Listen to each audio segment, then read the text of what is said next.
Falënderimi dhe lavdërimet i takojnë Allahu xhelle xhelalu, te falenderojmë dhe vetëm prej tij ndihmë dhe falë kërkojmë. Salavatët mbi pejgamberin alayhis salam, familjen e tij, shokët e tij dhe të gjithë ata të cilët trasojnë rrugën e tij deri në ditën e gjykimit. E me pastaj të ndershëm vëllezër. Ashtu dhe siç ju kemi njoftuar se në këtë muaj më tepër do t'i përkushtohemi kërkesave të rinisë. Në mesin e kërkesave për ta trajtuar një prej temave që është të rëndësishme, që ka të bëjë me smundjet mentale, është dhe problematika e cytjeve, vezveseve ose problemet obsesive. Të ndershëm vëllezër, sigurisht se trajtimi ynë i këtyre temave përqendrohet pikërisht në burimet hyjnore. Prandaj dhe duke qenë se janë çështje të jetës së përditshme dhe pothuaj se sfidohen numër i madh i njerëzve, madje edhe vetë muslimanëve nga këto problematika, duhet ta kemi edhe ne një qasje për të kuptuar se si rrjedhin këto problematika, si duhet me bashkëjetu me to dhe si ti menjanojmë, si ti te i kalojmë ato. Pra problemet obsesive, cytjet dhe vezveset janë çështje, fillimisht janë pra prej smundjeve mentale që kanë folë shkencëtarët mjaft për to. Praktikisht psikologët, mirë po këtë çështje kanë trajtuar edhe dietarët islam në numër i madh i tyre. Prandaj kur flasim për ndarjen për llojet e smundjeve ose të problematikave të smundjeve mentale, konkretisht për problemet obsesive, thonë se problemet obsesive janë dy lloje: probleme obsesive kompulsive dhe probleme obsesive djallëzore.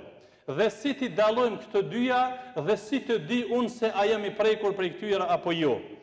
Thonë psikologët kështu: nëse problemet obsesive ndikojnë në mbarvajtjen e programeve ditore, apo ndërhyjnë në projekte jetësore, apo ndërhyjnë në qetësinë jetike, do thotë kjo është një sinjal i problemeve obsesive kompulsive. Dhe pyetja shtrohet se a thu vallë, ato cytje dhe ato përshpëritje, të cilat e shoqërojnë vazhdimisht njeriu si rezultat i kujt janë, psikologët numërojnë një numër të madh të arsyeve, por në mesin e tyre është edhe marrja e infove të shumta ditore. Pra marrja e informatave të shumta ditore e pastaj mos trajtimi i tyre shkakton që të mbjellë një lloj problemi obsesiv. Këtu ndoshta do ta kisha involvu një këshill profetike.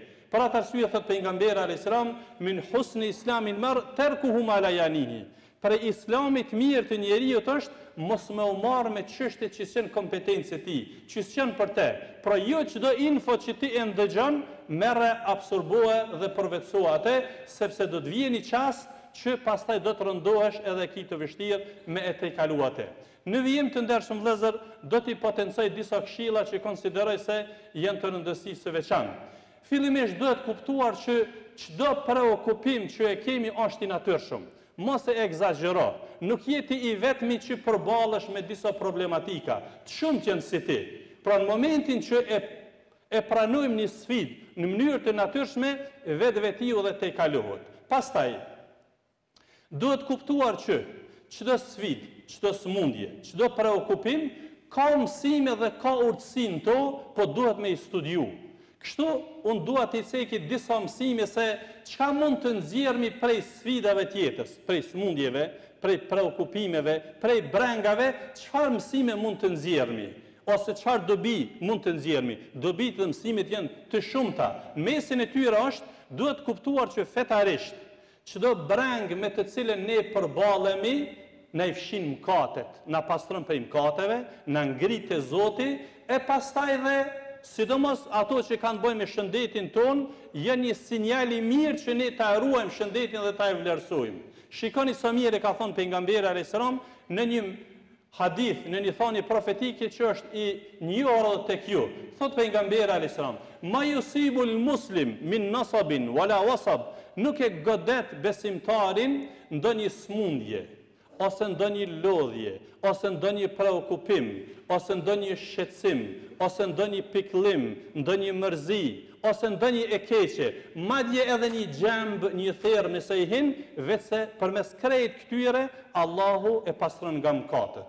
E më thoni për Zotin, a ka këtu dikush prej neve në xhami që nuk ka kurfar brenge, nuk ka kur farë mërzije, nuk ka kur farë lodhje, nuk ka kur farë shqetësimi, nuk ka. Nuk ka pra, nuk ka mundësi njeriu gjatë jetës timës me pas breng. Do thot, përmes këtij mesazhi profetik, po thot pejgamberi sa, atë shqetësimin që ti e ki dhe të shqetëson dhe të përcjell, përmes tij ti fshim katët. Përmes tij ngritemi te Allahu. Prandaj të ndershëm vëllezër, mendoj se sikur të ishte vetëm ky mesazh profetik në këtë temë do të na mjaftonte se. Por krejt këto brenga dhe shqetësime dhe preokupime, mërzia, sfida, telashe që i kem, e kanë një background dhe një peshë të Zotit Madhërisëm, por duhet trajtuar mirë. Pastaj sigurisht se na intereson të ndershëm vëllezër të dimë se athuvall cilët janë aktorët, shkaktarët e problemeve të vezveseve, të sytjeve, ose problemeve obsesive, qofshin ato kompulsive ose djallëzore. Kanë përmend psikologët dhe studiuesit islam një mori shkaktaresh. Në mesin e shkaktarëve është ai që i prin të gjitha smundjeve mentale. Psikologët thonë se të gjitha smundjeve mentale ju prin shkaku i paditurisë, ignoranca. Prandaj të ndershëm vëllezër, shumë është me rëndësi pra të pajismi me dituri, të njohmi gjërat. Prandaj dhe është një rregull i njohur në psikologji që thotë se njeriu është armik i asaj që nuk e njeh. Por njeriu është armik i asaj që se njeh. Prandaj duhet me u pajis me dituri me qëllim që të evitohen problematika, qofshin ato smundje fizike ose mentale. Një dietar i njohur, Ibnul Gjauzi, kur ka folur për këtë problematik, pra problemet obsesive ose të sytjet, ka thënë kështu.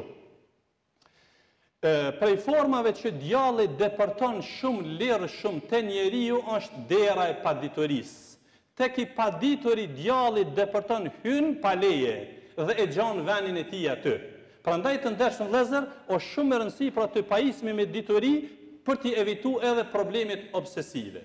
Pastaj si shkaktar janë edhe problematikat mentale, që i bie se thonë psikologët dhe studiuesit islam se personi i cili është i prekur prej magjisë dhe prej mësyshit është më afër që të preket edhe prej problemeve obsesive, pra prej vezveseve dhe sytjeve. Pastaj është edhe ambienti një prej shkaktarëve, e me nocionin ambient aludojnë se diku rreth 30% të atyre të cilët të prindërve dhe të gjërfshve që janë të prekur nga problemet obsesive i trashëgojnë te pasardhësit e tyre. Prandaj pra duhet trajtuar. Gjithsesi faktor është edhe djalli pra shejtani që i mbjell sytjet ose vezveset, qysh dhe do t'i cekmi tash e tutje. Sigurisht se na intereson të ndershëm vëllezër të dimë se si e trajton Kurani dhe mesazhet profetike problemet obsesive, sytjet ose vezveset. A është marrë në fakt shpallja e fundit me këtë problematik apo jo? Gjithsesi se është marrë me këtë, për shkak të minutazhës së ngushtë që kemi,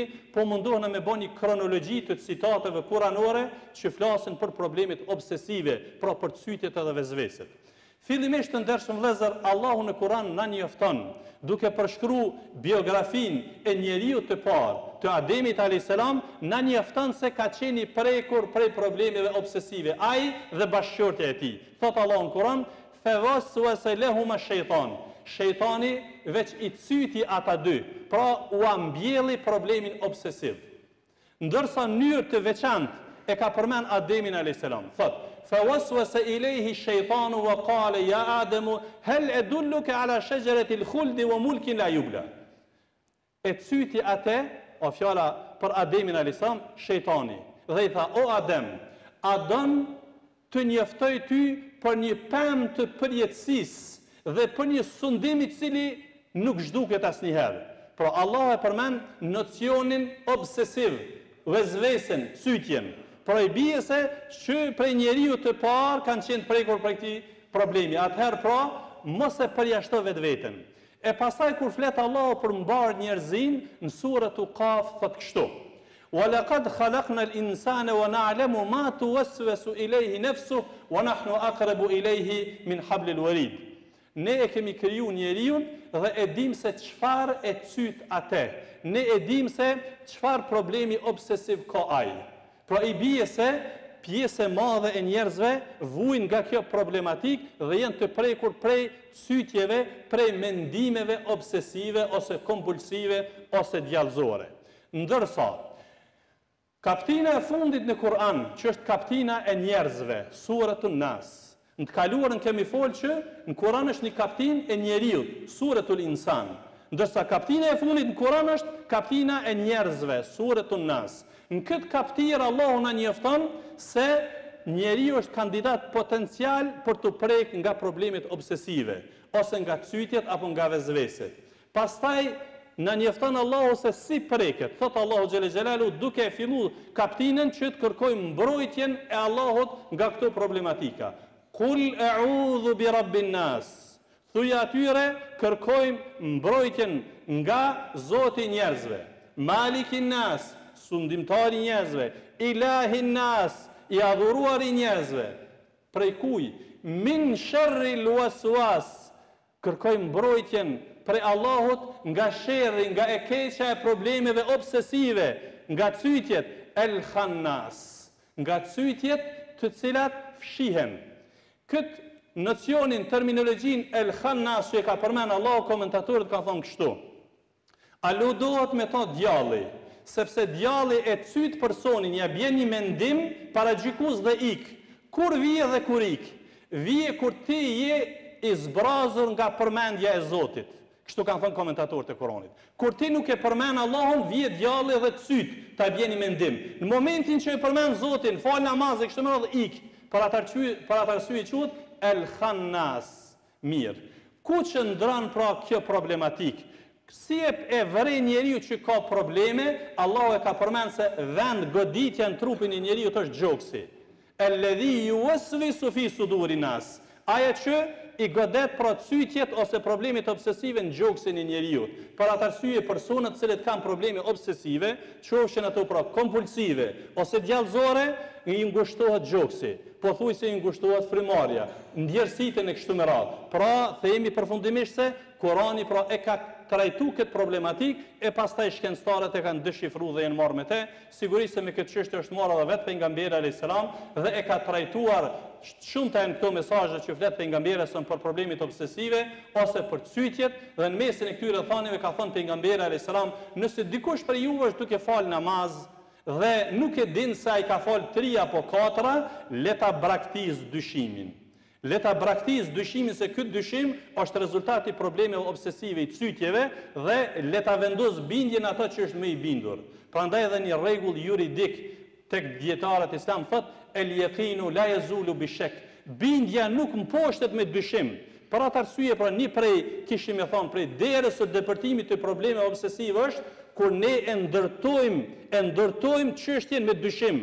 Pra ne duhet të ndërtojmë çështjet me bindje, jo me dyshim. Ky dyshimi pra është rezultati i problemeve obsesive ose i cytjeve apo i vezveseve. Sigurisht se do të lindë të pyetje këtu vetvetiu se a thuvall si duken ata njerëz cilët kanë probleme obsesive, cilat janë simptomat dhe sinjalet e njerëzve që kanë pra cytje ose janë të prekur nga kjo problematikë. Shumëta janë simptomat, në mesin e këtyre që i potencojnë pra studiuesit e kësaj lamie, psikologët, thonë se personat të tillë janë persona me karakter të egzageruar, po i egzagerojnë gjërat. Një problematik kur e prek ato pothuajse tërë botën e ka prek. Pastaj përsëritja e gjërave.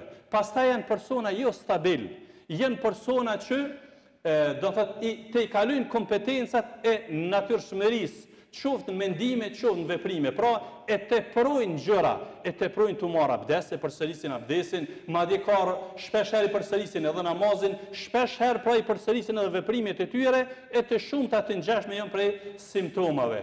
Dhe përfundimisht të ndershëm vëllezër, intereson se si duhet kuruar këtë problematik. Këtë do ta cekim në pjesën e dytë të kësaj hutbe. E lutim Allahun e Madhreshëm që të na mbrojë nga çdo devijim dhe nga çdo problematikë e cila na shkakton neve mundime. Them këtë që dëgjuat, kërkoj falje për vetvete dhe për ju kërkoni dhe ju falje, sepse Allah është falës i madh.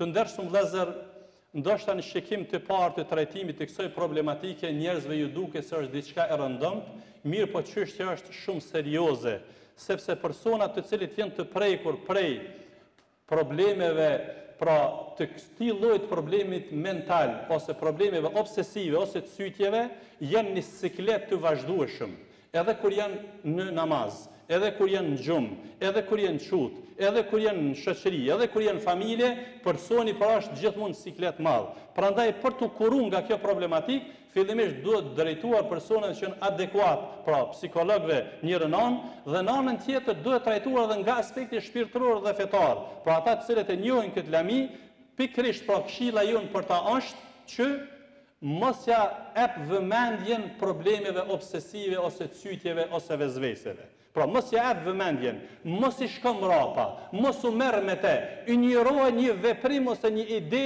që po të vije e që nuk është pjesë e jotja. Pastaj ke frikë Zotin sepse shpesh herë si rezultat i cytjeve, i dyshimeve, mund ta lëndosh edhe familjen, mund ta lëndosh edhe vetveten, mund t'i lëndosh edhe fëmijët, edhe miqt, edhe krejt këtu mund t'i bësh që në gjendje të rregull, por në fakti nuk je në gjendje të rregull. Për atë arsye kërkohet për asistencë ose kërkohet që të asistosh dikush që është kompetent me qëllim që të kalohet kjo, sepse kjo mund të trashëgohet dhe mund të lënë pasoja pra shumë dimensionale, edhe në aspektin e adhurimit, edhe në aspektin e shëndetit, edhe në aspektin mental, edhe në aspektin pra psikosocial. E lutim Allahun e Madhreshëm pra që të na ruaj neve, juve, që të na shëroj ata të cilët janë të prekur nga kjo problematik. Lutim Allahun e Madhreshëm që t'i shëroj të gjithë të smurin nga të gjitha smundjet që vujnë nga ajo. Lutim Allahun e Madhreshëm që t'i mshërën të vdekurit dhe lutim Allahun që na udhëzon neve dhe popullin tonë në rrugë të mbarë.